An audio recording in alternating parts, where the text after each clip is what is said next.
the same 24 hours, and it's our job to, work on our dreams, manifest our dreams. So that's Ashley. All right, so you did a lot. So now you're a real estate. So before that, you was a teacher, a kindergarten teacher. Hmm. So what led to you be? I mean, you were a teacher. So you did the teacher thing first, right? So what I led did you? HR first, and then Okay, HR so all transitioned right, into we're going. teaching. Okay, Yeah. all right. So what led for you doing HR first while growing up? What things you saw growing up that inspired you to do HR first? Oh my goodness. You know what? It's a kind of the my mother made me type of story. So I went to school for pre-med. I went Oh, to oh, Clark Atlanta University. oh, Shout out HBCU. to you. Yeah. And I went thinking I was gonna be a doctor. So my major was biology and I was going to go to med school. But Mm, after freshman year, I called my mom and I was like, nah, I don't want to do that anymore. I want to mm. major in psychology and minor in theater because I've always loved the performing arts. And my mom was like, no, you are going to either major in engineering, accounting, or finance. Pick one, call me back. And Wow. so I remember doing what my mother told me to do. I picked accounting. I called her back and told her that's what I was going to do. And through majoring in accounting, that's how I got led into HR because I started working for a company that was based in Philadelphia that was in charge of all of the sports and entertainment type clients. And one of their clients was Turner Field in Atlanta. So I Mm. was in the accounting department and somehow they needed an HR intern and I was like, I'll do it.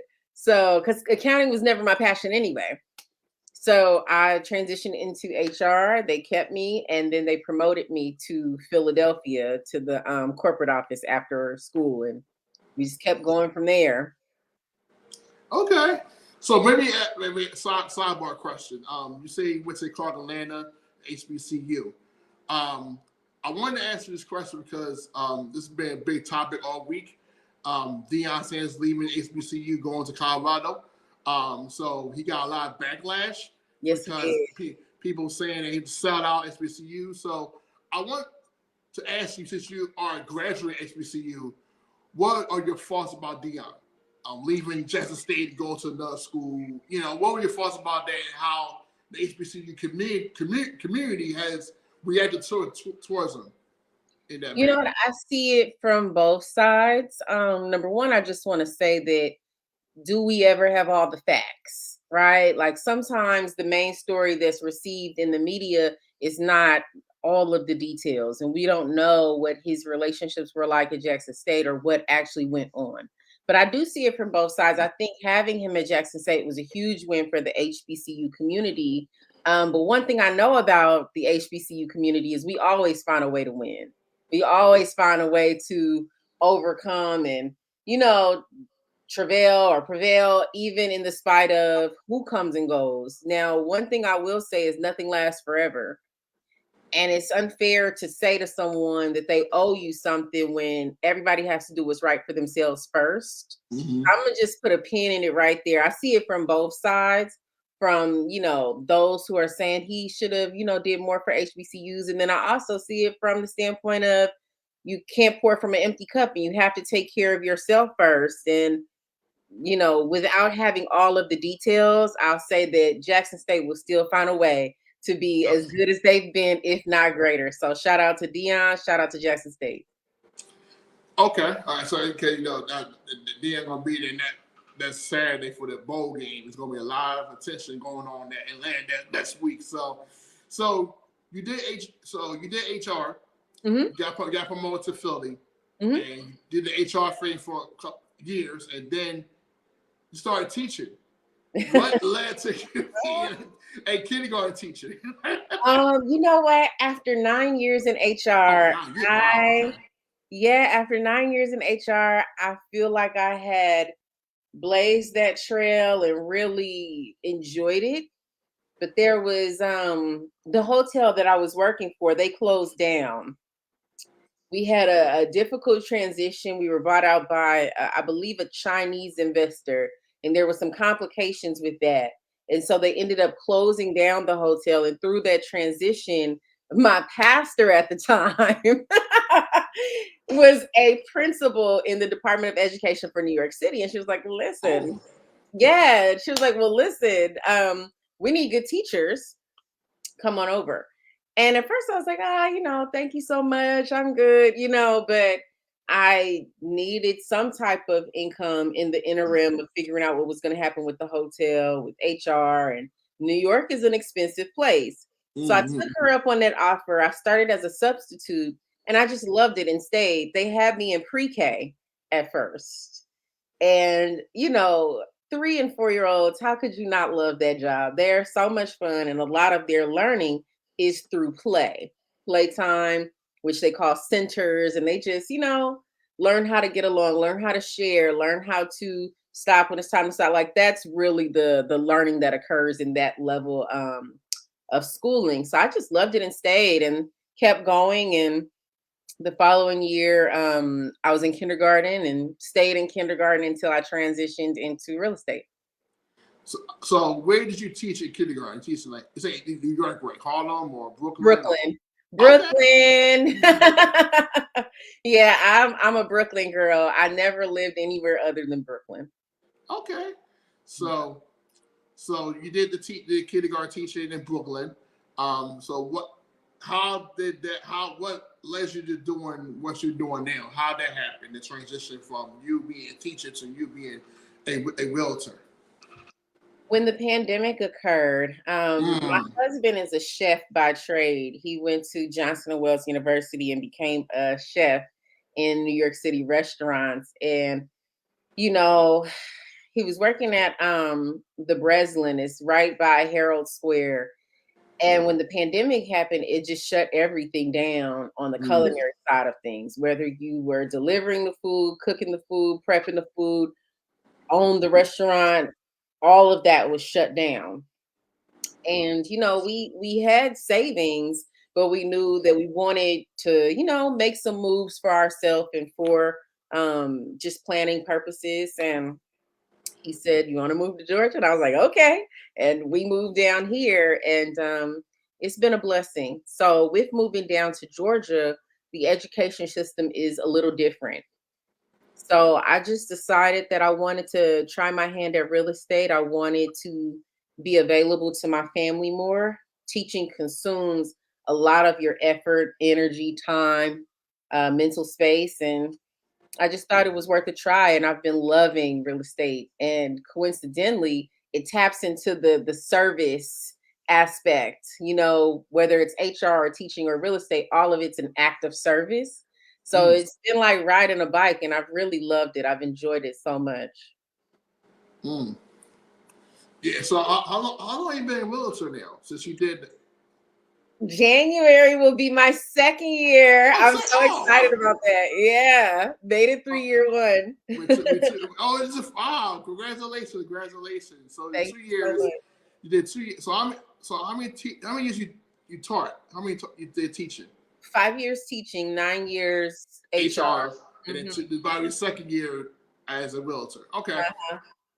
okay. So you do real estate in Atlanta. So what is that like on the day to day being in Atlanta when a lot of people are migrating there now more than ever? So much to do there in a sense. So how that day to day like for you?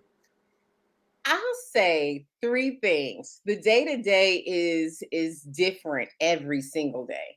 There really isn't a day to day, and I like that. I like that organized chaos, if you will. Mm-hmm. During my first year in real estate, I've had my own clients, but I've done my best to build relationships and learn from my colleagues at my brokerage. My brokerage also offers a lot of training classes, and so I've participated in those as much as I can because, coming into a new industry, you want to be a sponge so that when you do have clients, you can represent them well by being a subject matter expert or at least having people that you can rely on who are truly an expert.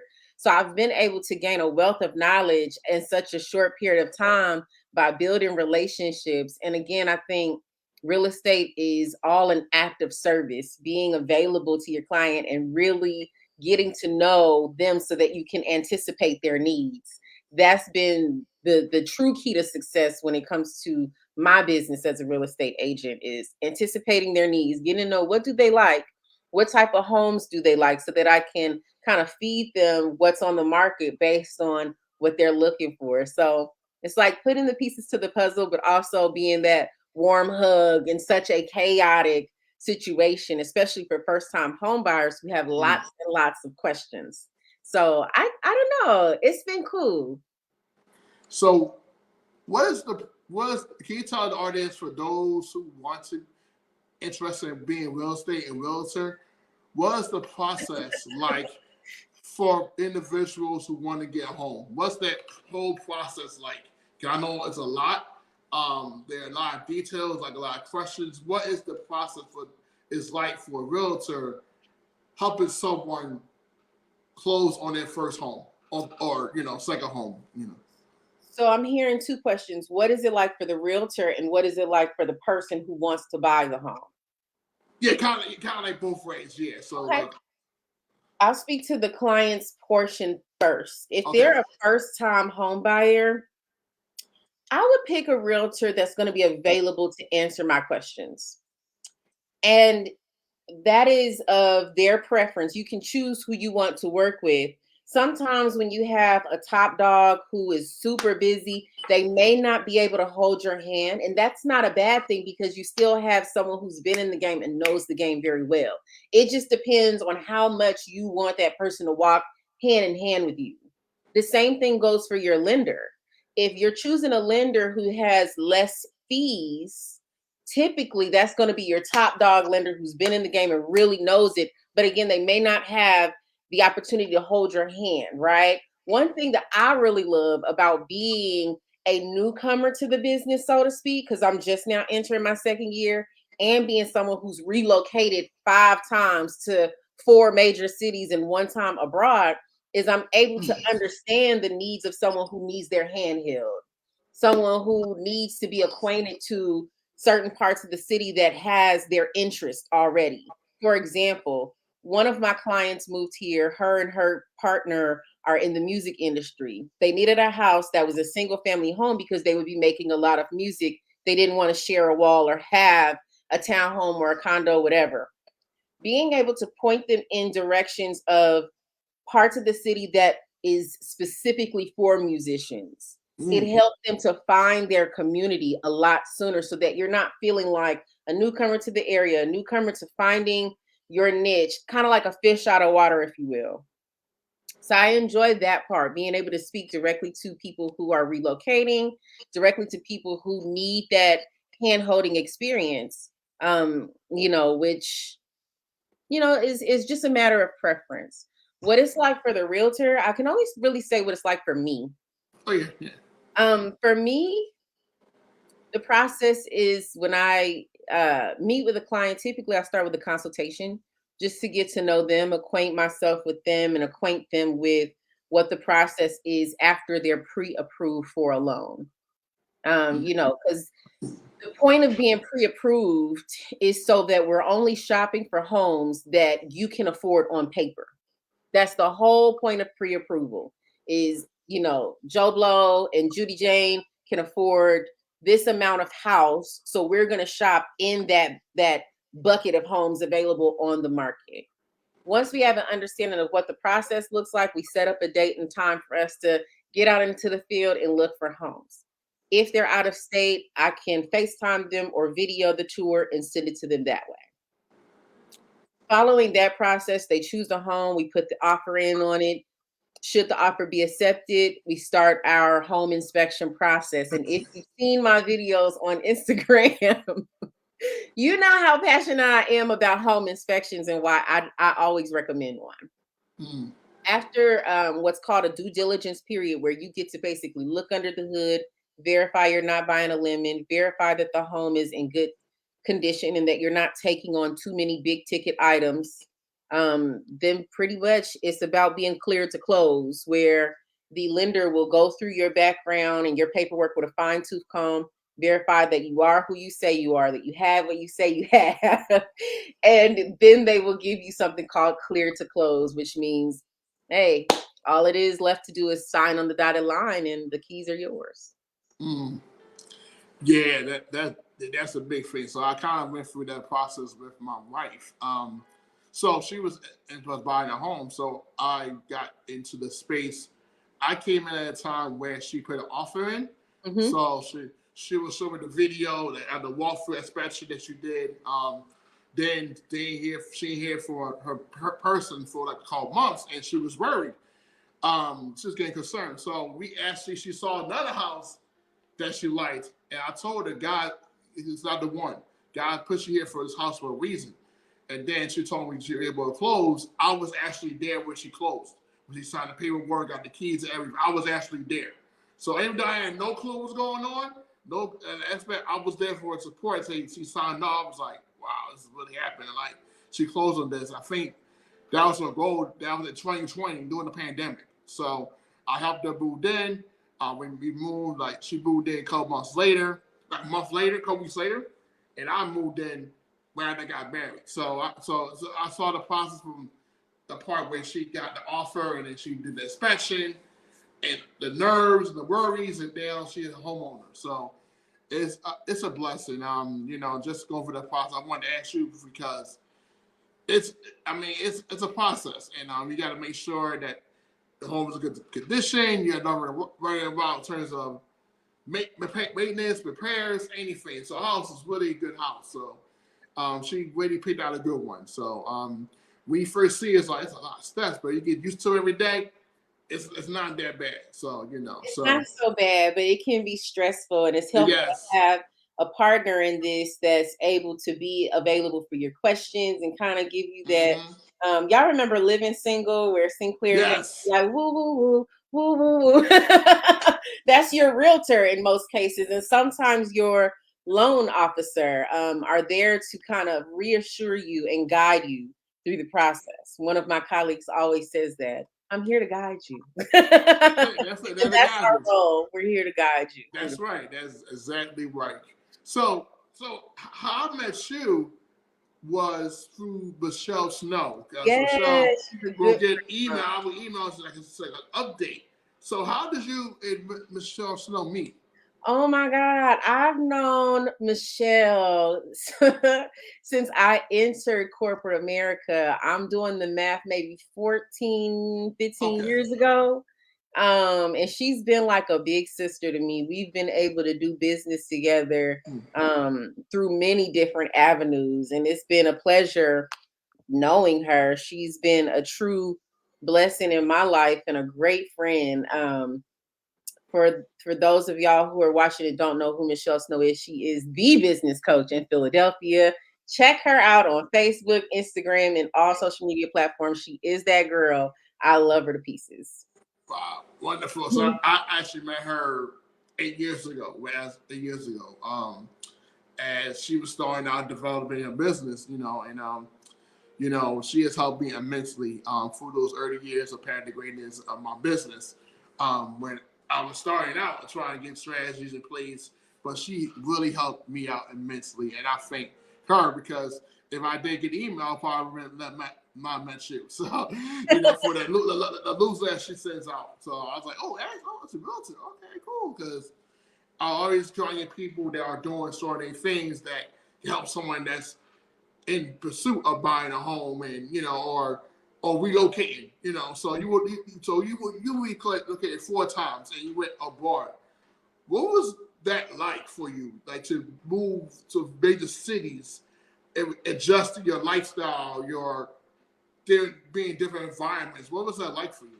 It was very difficult. Mm. Every single time it was very difficult. It takes about 6 months to a year to get your bearings Mm. every single time. That's been my experience. There's something exciting about being the new kid on the block, but there's also something very isolating about being the new kid on the block. Having to rebuild your sense of community because that's a true thing. We need people, we need each other. So finding the people who speak your language, finding the areas that resonate with your interests takes time, and that can be a very lonely experience. I think Mm. that that's why I really enjoy working with clients who are relocating, because I can really relate to that experience of coming from this coast to that coast, this city to this city, and from coming from Brooklyn to Atlanta. That's a whole different language in and of itself. For example, New Yorkers are very assertive. We don't have time for the niceties and the hey, how you doing? How's your doggy doing? How your sister, mama, cousin? We just it's straight to the point. Everything is boom, boom, boom. Whereas in the South, that is totally not the way.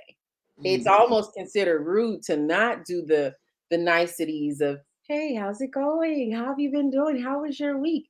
How's your mommy? You know what I mean? Like, so adjusting to that language and adjusting to find, your circle of friends, that takes time. But if you have someone who's already planted there that can guide you, it can expedite that experience. Totally agree with you. That's definitely so. You lived in Inglewood, Hmm. Brooklyn, Philly, and Atlanta. That's correct. Inglewood. I'm from Inglewood. I went to college in Atlanta years ago, and then I moved to Philly. Lived in Philly for 6 years. Okay. No, I'm sorry, Philly for 4 years. Brooklyn for 8 years. One about 9 months in Beijing, China. Oh, so what? Oh, so what was that experience like living in It was China? different. Beijing was different for me. It's different for our culture because we're the minority by far. And I think that the beauty of going abroad is being immersed in something different. Different language, different food, different rules. And being respectful of that, and just kind of taking a step back to watch, learn, and then implement what you learn. So that was really cool, because you can't really go to another country as an American expecting them to do things the American way. That's just not how it is. So I think studying abroad and living abroad really taught me to have respect for other people's way of life and how they choose to live life. So I was trying to think. I want to ask you what. Do you know remember what year you did Beijing? Because I know Olympus was there in 2008. Was it? Was it that year, or I was way past that year? I left I left in the winter time of '07. Oh, wait for the Olympics. Oh, okay. Before the Olympics. I was there during the colder months. Oh, okay. Oh, okay. Yeah. Okay, I'm trying. Okay, I was trying to say. I know that was they were Olympics were there. So what is next for you? What's next for me? Wow. What is next for me? My priorities have shifted significantly in the last couple of years. It's gone from me to we. I'm still on the newer side of marriage. Right. So, that's what's next for me is a we perspective. And I believe you've been married for quite some time. It'll be 2 years in March. Oh, see, so we rowing in the same boat. And Yeah, I'm learning the same thing. Like work on yourself and going to get some help. Trying to tackle these issues that you thought you were done with. But as we say, I do, it comes back up and trying to find the village, especially for black men, who are married or going for it because it's been a lot. It's been a lot emotionally, but I'm making it through every day. And affirmations has been key to my life and studying and praying and meditation, like being signs of thinking a lot of times because marriage is a lot can do a lot to your mental health in terms of decision making. No, not in a bad way, but no, also a I good way. Right, get. because it's a lot of emotion. It's a mind emotion. You gotta learn how to like internalize differently and get your mind set to be different. You know, you're used to certain things and certain people a certain way, but if you get married, it's not. It's different now. You have to understand. You have to understand that you have to. You will be. You will be pushed. You know, in the right direction. And but at the same time, you have people out there that love you, that care for you, want you to win. You know, but you got to believe that yourself. You know, that's something I'm dealing with. So, don't get okay. I have people on my side. They want me to win.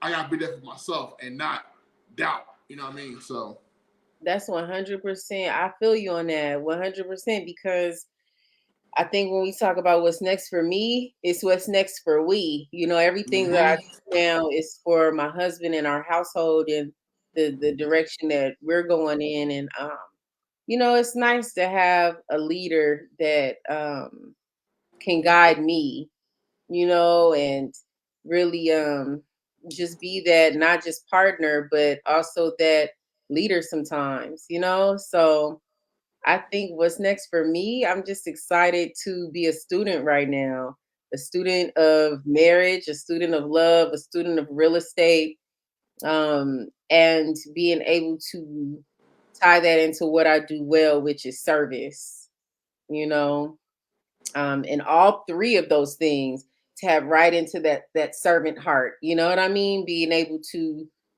serve with gladness. So Amen.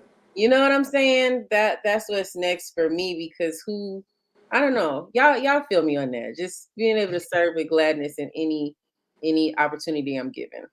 Right. Amen. Amen. So, like you do a lot. You're a wife, a realtor, a student. So, what does Ashley do for self care? Oh my God. So let me tell you, Yvonne. So I just bought some DJ equipment this week, literally. Oh, you This trying to week. be a DJ? Oh. Like I love music and I love to sing. Remember, I told you I love performing arts, Right. acting, Right. Right. Right. Right. dancing, the whole bit. But now that I find myself being home a little bit more, and Atlanta is so spread out, a lot of the classes that offer those things are about 40 minutes away. Mm. I was like, I've been wanting to learn to DJ. So I bought some DJ equipment. My friend gave me a lesson. She's been DJing for years, her and her daughter, who just so happens to have been one of my kindergarten students years back. Yeah, What? yeah, Wow. yeah. she, Wow. she was in my kindergarten class, and I told her mom, I was like, no wonder me and you get along so well because I get along with her child so well. She was just such a great student to have in my class. And over time, me and her mom have become great friends. So she gave me a lesson on how to use my DJ equipment. So I've been doing that for self care. It really brings me a lot of joy, you know. Wow. Okay. Mhm. Okay. That mean no service for you. My car is asking to be DJ. I'll come. I will come. Yeah, All yeah. right. Yeah. So, what advice would you give to the younger Ashley? Younger Ashley, I would say, I love you and be yourself. That's Mm. what I would tell younger Ashley. I love you and be yourself. I heard a quote the other day from Miss Amanda Seals. She said, when we find ourselves the most empty, it's because people saw that we had so much and they took it from us. And Mm. right? And she said, excuse my language, she said, it's like a gotcha, bitch. They see so much in you before you see it that they take it from you. And Mm. now it's a matter of getting it back. So if I can go back to my younger self, I would just say, I love you and be yourself. Oh, amen. Amen. So, amen. So, my last question is, where? No, two more questions. Sorry. Where people can find you for more information about your business and what you're doing and things like that. Realtor Ashley D on Instagram, TikTok, all social media platforms. My realtor is Ashley D at gmail.com. Again, that's my realtor is Ashley D at gmail.com. You can also Google my name and my Google page will pop right up. Okay. All right. Wonderful. And what final words you had to say for today? What final words you want to leave us today? Can you repeat that question? Oh, what's your final words? We'll leave with us today. Final words. The Lord is my shepherd, I shall not want. Amen. Amen. Amen. Amen. Glory to God on that one. Yes. Ashley, it's been a pleasure to have talk to you and interview you as well, get to know you more. I'll definitely, hopefully, you come back to Philly soon. We can definitely have you maybe speak to our youth. Hopefully when so because like I said, it's a great opportunity, and definitely stay in concert with you, because if someone I know moves to Atlanta, I will definitely have them go to you. So, because it's very important to understand and support one another and be help us one to another. I think it's so important to us to be doing that in this time of season, especially going to a new year with stuff going crazy left and right. But we gotta support one another, and I definitely appreciate you being flexible and adjusting your schedule for coming this week. I know last week was kind of crazy, but I thank you for today. Things work out for a reason. God made it happen. I thank God it's happened. So it kind of worked out for the best. So, but Ashley, have a great rest of your day. Enjoy your holiday season. Get some rest and just enjoy yourself and continue to be great. Thank you so much. This is a really dope thing that you're doing here. Yeah, thanks so much for having me. It's been a pleasure. I can't Uh, thank you enough. thank you so much. Have a good one. Likewise. All right. Bye.